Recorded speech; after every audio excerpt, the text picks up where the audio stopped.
راؤ احمد علی آرام فرمایا کرتے تھے۔ آرام تو آفتاب راؤ بھی کرتا تھا، لیکن وہ آج صبح ہی سے کہیں گیا ہوا تھا۔ لائن کلیئر تھی، لیکن اقبال راؤ اپنا اطمینان کر لینا چاہتا تھا۔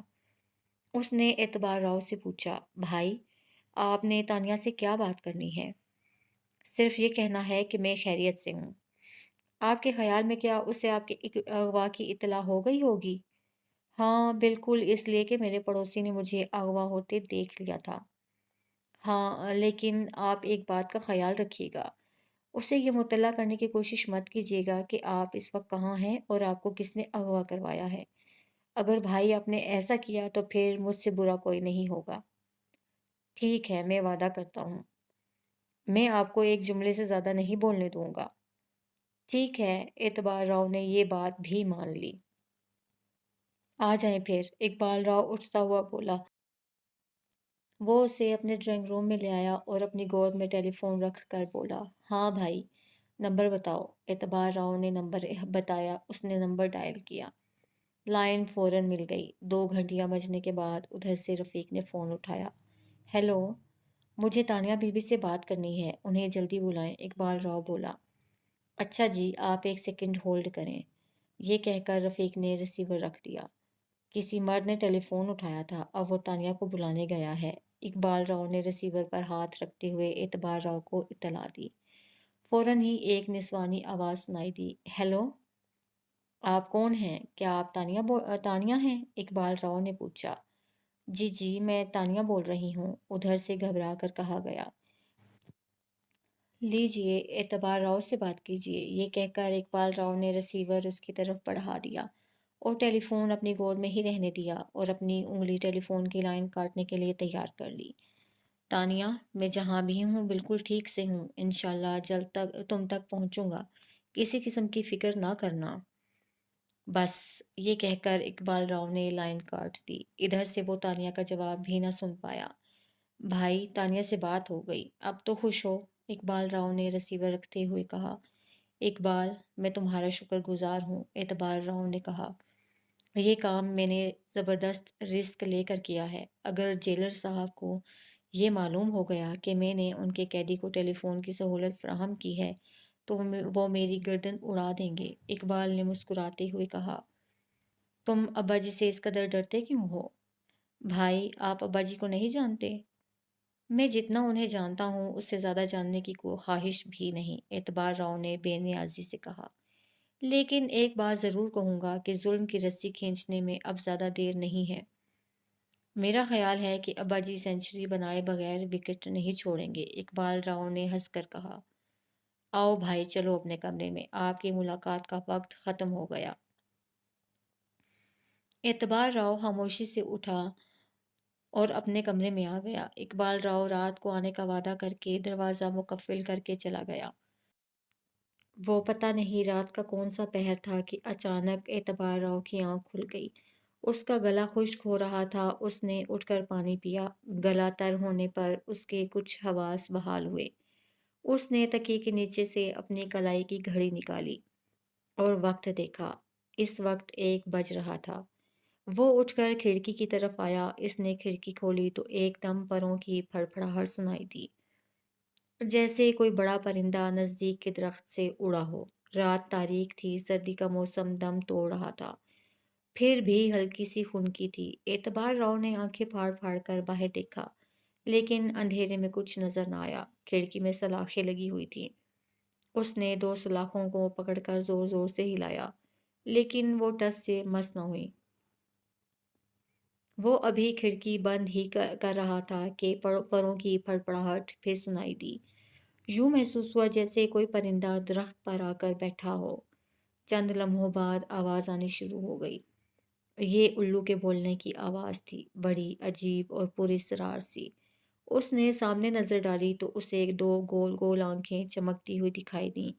اس نے فوراً کھڑکی بند کر دی۔ کھڑکی بند کرتے ہی اسے یوں محسوس ہوا جیسے بہت سے الوؤں نے ایک ساتھ چیخنا شروع کر دیا ہو۔ اعتبار راؤ بیڈ پر آ کر بیٹھ گیا۔ وہ نحوست بھری آوازیں مسلسل آ رہی تھیں۔ وہ سوچنے لگا کہ جس جگہ الو بولنے شروع ہو جائیں